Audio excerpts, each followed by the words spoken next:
அனைவருக்கும் வணக்கம். ஸ்ரீ குதிப்பிய நமக. கற்பக விநாயக பெருமான் திருவடிகளை போற்றி.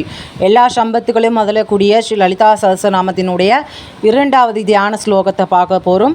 அருணாம் கருணாதங்கிதாஷம் திரபாஷாங்குஷ புஷ்பபான ஜாபம் அணிமாதி பிராவிருத்தா மயூகைஹி அகமித்யேவ விபாவையே பவானிம். இதனுடைய அர்த்த விசேஷம் என்ன அப்படின்னு பார்த்தோன்னா, சூரியனை ஒத்த நிலத்தை உடையவளும் அதுக்கண்களால் கருணை அலையை தவழ விடுபவளும் பாசம் அங்குஷத்தை தவித்தவளும் புஷ்பத்தாலான அம்புகளையும் கரும்பு வில்லையும் சுமந்தவளையும் அஷ்டமா சித்திகளால் சூழப்பட்டவளும் ஒளிக்கதிரென மிளிர்பவளும் பெரும் மகத்துவத்தை உடையவளுமாகிய பவானியை நான் பிரார்த்திக்கிறேன் அப்படின்றது தான் இந்த தியான ஸ்லோகத்தினுடைய அர்த்தம்.